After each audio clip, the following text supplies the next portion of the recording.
Hello guys, welcome to our channel divine study point. दोस्तों, आज हम टॉपिक स्टार्ट करने जा रहे हैं part of speech. Part of speech का पहला टॉपिक है संज्ञा। दोस्तों, हम जानते हैं पार्ट ऑफ स्पीच के जो भाग हैं वो 8 भाग होते हैं। कितने भाग होते हैं? 8 भाग। इन 8 भाग के जो पहले भाग 4 भाग होते हैं, जिन्हें संज्ञा, सर्वनाम, विशेषण और क्रिया, इन्हें कहते हैं विकारी शब्द। विकारी शब्द को हम शॉर्ट में बता देते हैं। विकारी शब्द क्या होते हैं? विकारी शब्द वे शब्द होते हैं जिसमें लिंग, वचन और कारक, किसके साथ? लिंग, वचन और कारक, इन तीनों को लगाने पर अगर कोई शब्द में परिवर्तन हो जाता है तो वह विकारी शब्द कहलाते हैं। जैसे अब ले लें वह शब्द। क्या? वह क्या है? वह क्या है? वह एक सर्वनाम है। अब वह में अगर हम इसे बहुवचन बनाएं तो क्या हो जाएगा? तो वह जो होता है वे हो जाता है। वे हो गया तो इसके शब्द में क्या हो गया? परिवर्तन हो गया। ठीक है।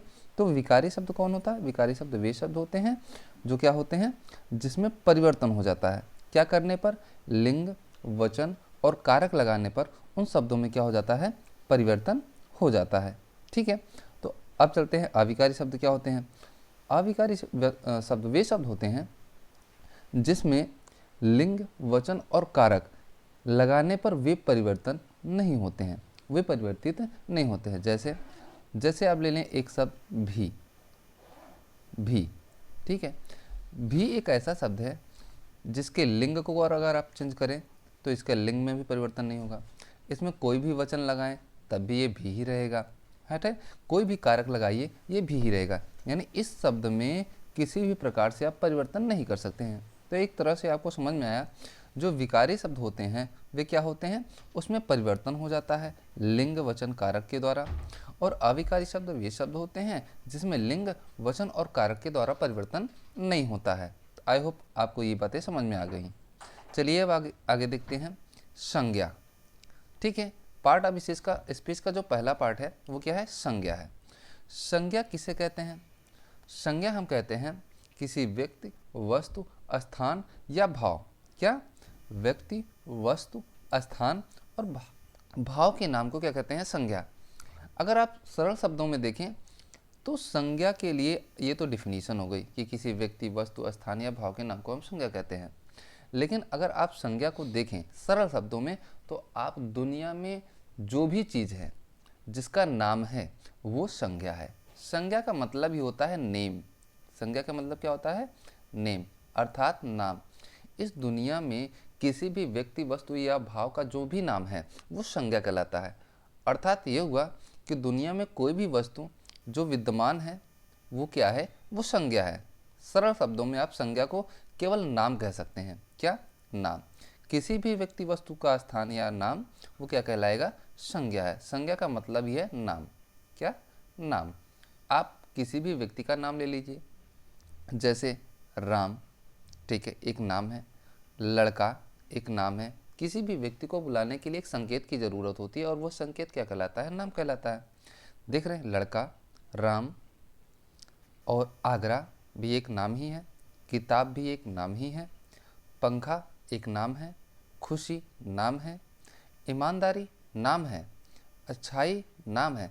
अब आप कहेंगे ईमानदारी नाम है। हाँ, ईमानदारी नाम है, लेकिन इसमें क्या है? इमोशन है। क्या है? भाव है। इसलिए ये भाववाचक संज्ञा हो जाता है, जो कि संज्ञा का ही एक भाग है कि नहीं? बुराई भाव है लेकिन नाम है। सहायता भाव है लेकिन नाम है, इसलिए ये क्या है? संज्ञा है। राम क्या है? नाम है, इसलिए क्या है? संज्ञा है। ठीक। संज्ञा के मुख्यतः 5 भेद होते हैं। क्या? 5 भेद होते हैं। कौन कौन से? एक व्यक्तिवाचक संज्ञा, जातिवाचक संज्ञा, भाववाचक संज्ञा। ठीक।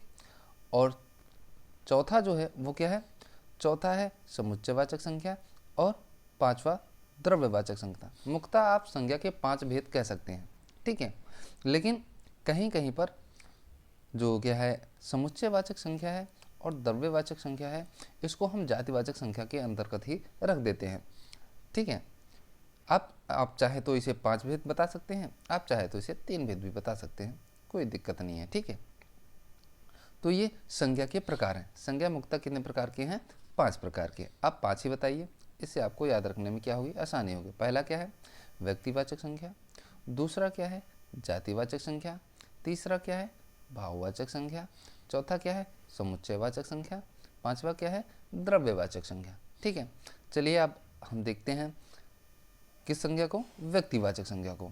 व्यक्तिवाचक संज्ञा किसे कहते हैं?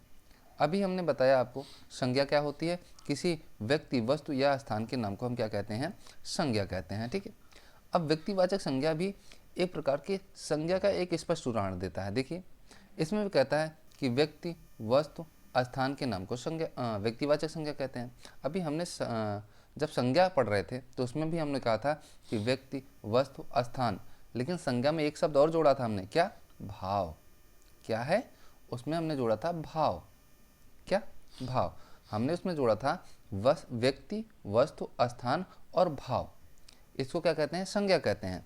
लेकिन व्यक्तिवाचक संज्ञा किसे कहते हैं, केवल व्यक्ति, वस्तु और स्थान, इसमें भाव नहीं होता। व्यक्तिवाचक संज्ञा में भाव नहीं होता। क्या नहीं होता है, भाव नहीं होता है। व्यक्तिवाचक संज्ञा में तीन ही चीज़ें होती हैं, क्या, व्यक्ति का नाम हो, दूसरा वस्तु का नाम हो और स्थान का नाम हो। इन तीनों के नाम को ही हम क्या कहते हैं, व्यक्तिवाचक संज्ञा।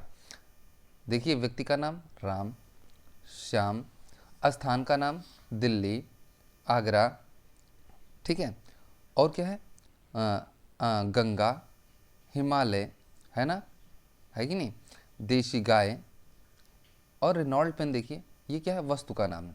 वस्तु कौन है, रेनॉल्ड पेन एक वस्तु है। तो व्यक्तिवाचक संज्ञा में क्या है, हम व्यक्ति, वस्तु और स्थान के नाम को क्या कहते हैं, व्यक्तिवाचक संज्ञा। सीधी सी बात है ना। इन तीनों के नाम को हम क्या कहेंगे, संज्ञा। इसमें भाव नहीं आएगा। ठीक है, अब जातिवाचक संज्ञा किसे कहते हैं, ये तो हो गया आपका व्यक्तिवाचक संज्ञा पहला। दूसरा क्या है, जातिवाचक संज्ञा। दूसरा क्या है, जातिवाचक संज्ञा। जातिवाचक संज्ञा क्या होता है, जातिवाचक संज्ञा होता है व्यक्ति, वस्तु, स्थान में से किसी खास के लिए ना कहकर बल्कि उसकी पूरी जाति के लिए ये शब्द प्रयोग होता है। जैसे अगर हम कहें लड़का, क्या कहें, लड़का। लड़का क्या है, एक शब्द है, यानी एक संज्ञा है। ठीक है, लेकिन कौन सा संज्ञा है, यह एक जातिवाचक संज्ञा है। क्यों, क्योंकि लड़के से हम किसी के नाम का बोध नहीं होता है। जैसे लड़का क्या है, लड़का राम भी हो सकता है, लड़का श्याम भी हो सकता है, लड़का मोहन भी हो सकता है ना। हो सकता क्या, ये तीनों लड़के ही हैं। यानी राम के लिए, मोहन के लिए और श्याम के लिए, तीनों के लिए एक ही शब्द यूज हो रहा है, उसे क्या कहेंगे, लड़का। राम, मोहन और श्याम, इन तीनों के लिए एक ही शब्द इस्तेमाल हो रहा है, यानी लड़का। इसका मतलब जातिवाचक संज्ञा उससे कहते हैं जो एक या एक से अधिक, क्या, एक या एक से अधिक, एक या एक से अधिक व्यक्ति या वस्तु के लिए क्या होता है, उपयोग होता है ना। एक या एक से अधिक व्यक्ति, वस्तु या स्थान के लिए जो शब्द इस्तेमाल होता है उसे हम क्या कहते हैं, लड़का। जैसे, है ना, उसे क्या कहते हैं, जातिवाचक संज्ञा। ठीक है, ठीक है। अब जैसे आदमी, आदमी भी देखिए एक से अधिक व्यक्ति के लिए यूज होता है। शहर, शहर भी एक से अधिक स्थान के लिए यूज होता है। जैसे आप अगर कहे आगरा, आगरा भी तो एक शहर है। आप कहें इलाहाबाद, इलाहाबाद भी एक शहर है। लखनऊ, लखनऊ भी एक शहर है। तो देखिए, लखनऊ, आगरा और कहते हैं इलाहाबाद, तीनों के लिए एक ही शब्द इस्तेमाल हो रहा है, उसे क्या कहते हैं, शहर। तो ये क्या हुआ, जातिवाचक संज्ञा, है ना। जैसे आप देखिए गाय, गाय, गाय भी देखिए एक देशी गाय होती है ना, एक जर्सी गाय होती है ना। नाम अलग अलग हैं लेकिन हैं तो दोनों गाय ही ना। यानी दोनों के लिए एक ही शब्द का इस्तेमाल हुआ और वो क्या है, गाय। ठीक है, अब यहाँ पर देखिए आप, नेक्स्ट शब्द है क्या, पेन, है ना। पेन कोई भी हो सकता है, जैसे रेनॉल्ड पेन और मान लीजिए कोई और दूसरा पेन, लिंक स्मार्ट पेन, है ना। तो एक से अधिक, है ना, सेलो पेन, आप देख लीजिए सेलो पेन होता है एक, है ना।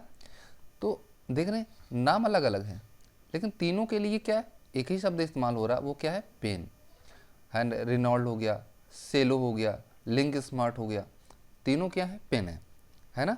तीनों के लिए एक ही शब्द इस्तेमाल हुआ, वो है पेन, लेकिन नाम तीनों का अलग अलग है। तो जातिवाचक संज्ञा कहते हैं। ऐसे शब्द, है ना, तो जातिवाचक संज्ञा समझ में आया क्या होता है? ऐसे शब्द जो एक से अधिक वस्तुओं के लिए इस्तेमाल हो या एक से अधिक स्थान के लिए इस्तेमाल हो, ऐसे शब्दों को हम जातिवाचक संज्ञा कहते हैं। जैसे लड़का हो गया, आदमी हो गया, शहर हो गया, नदी हो गया, पर्वत हो गया, गाय हो गया और पेन हो गया। ठीक है, ये जातिवाचक संज्ञा हो गया। बात आ गई समझ में आपको? चलिए अब लिख देते हैं भाववाचक संज्ञा।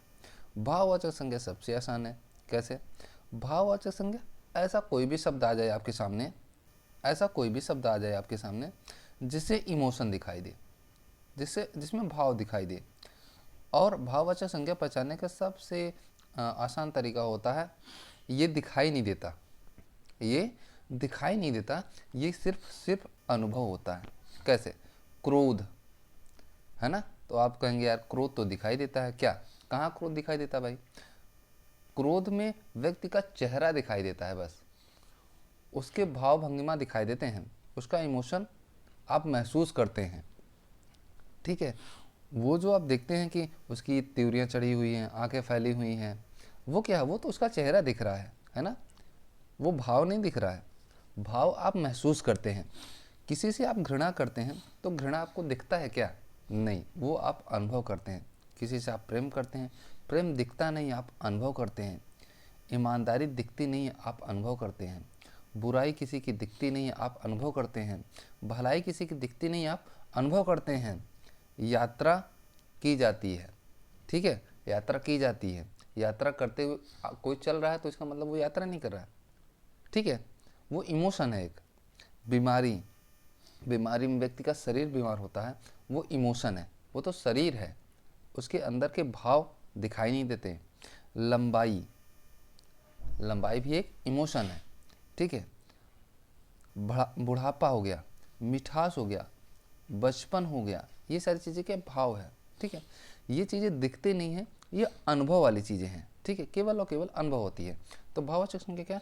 भाववाचक संज्ञा ऐसे होते हैं जो दिखाई नहीं देते हैं, केवल अनुभव किए जाते हैं, उन्हें भाववाचक संज्ञा कहते हैं। सिंपल सी बात हो गई। ठीक है, चलिए नेक्स्ट पार्ट पर चलते हैं। नेक्स्ट क्या है? समूहवाचक संज्ञा। समूहवाचक संज्ञा क्या? समूहवाचक संज्ञा उन्हें कहते हैं जिससे समूह का बोध हो।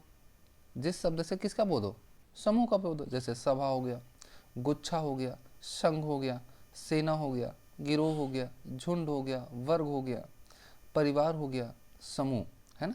इसे क्या? एक समूह का बोध है, एक ग्रुप का बोध होता है भाई। सभा में एक से अधिक लोग होंगे ना, गुच्छा में एक से अधिक लोग होंगे, संघ में एक से अधिक लोग होंगे, सेना में एक से अधिक होंगे, गिरोह में एक से अधिक होंगे, झुंड में एक से अधिक, मतलब कुछ लोगों का समूह जिसमें एक से ज़्यादा लोग हों, वही तो समूह बनेगा। तो उसे समूहवाचक संज्ञा कहते हैं। बात आ गई समझ में? चलिए नेक्स्ट पार्ट चलते हैं। नेक्स्ट भाग है आपका क्या? द्रव्यवाचक संज्ञा। द्रव्यवाचक संज्ञा किसे कहते हैं? द्रव्यवाचक संज्ञा किसे कहते हैं? द्रव्यवाचक संज्ञा उसे कहते हैं जिस शब्द से भौतिकता का पता चले। भौतिकता का पता क्या? आप कहेंगे ये क्या हो? द्रव्यवाचक संज्ञा का, द्रव्य को कहते हैं इंग्लिश में क्या कहते हैं? मटेरियल। मटेरियल हमेशा दिखाई देता है। आपने अभी पीछे देखा भाववाचक संज्ञा में इमोशन दिखाई नहीं देता, महसूस होता है। और मटेरियलिज्म में यानी द्रव्यवाचक संज्ञा में दिखाई देता है। कोई भी वस्तु वो दिखाई देगी, जैसे लोहा, सोना, तेल, घी, पानी, चीनी, आटा, चूना।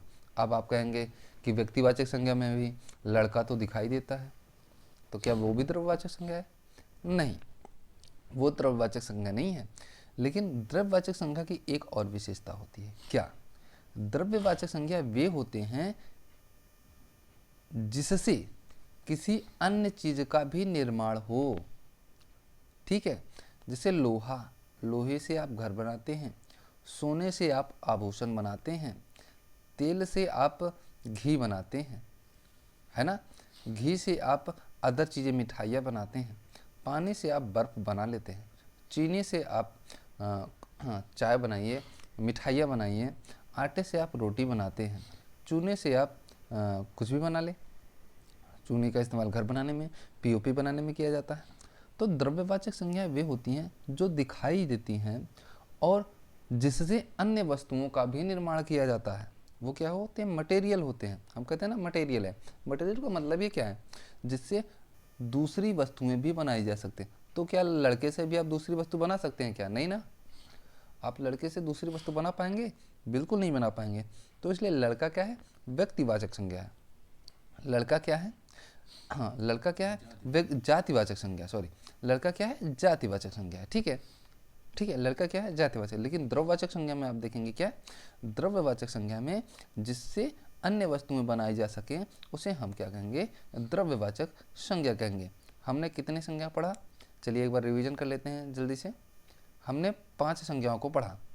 कितनी संज्ञाओं को, 5 संज्ञाओं को। पहला क्या है, व्यक्तिवाचक संज्ञा।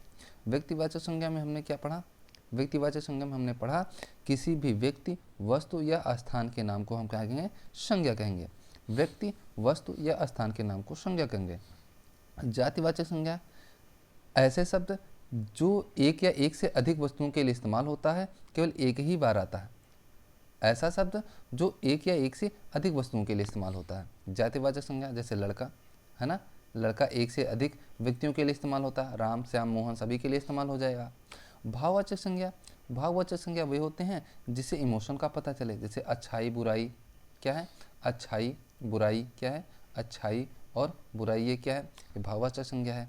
हमने आगे पढ़ा समुच्चयवाचक संज्ञा, जिससे समूह का बोध हो, जिससे किसका बोध हो, जिससे समूह का बोध हो, किसका बोध हो, समूह का बोध हो, समूहवाचक संज्ञा।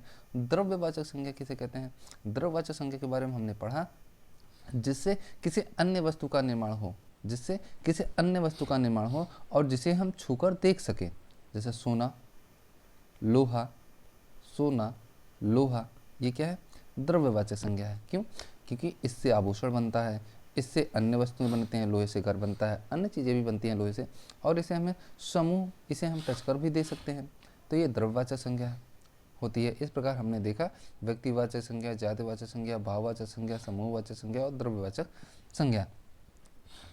ठीक है, तो आई होप आप लोगों को ये सारी टॉपिक समझ में आ गए होंगे। ठीक, आप लोग को ये सारे टॉपिक आज समझ में आ गए होंगे। यदि आपको कोई भी टॉपिक समझ नहीं आया हो तो प्लीज़ आप कमेंट बॉक्स में कमेंट करें और हम आपके कमेंट को ज़रूर रीड करेंगे। और यदि वीडियो बनाने में कोई त्रुटि हुई हो तो उसका भी सजेशन आप कमेंट बॉक्स में दीजिए, हम उसे भी सुधारने की कोशिश करेंगे। और वीडियो कैसा लगा आप कमेंट बॉक्स में ज़रूर कमेंट करें। और यदि वीडियो आपको अच्छा लगा हो तो वीडियो को लाइक, शेयर और सब्सक्राइब ज़रूर करें। जय हिंद, जय भारत।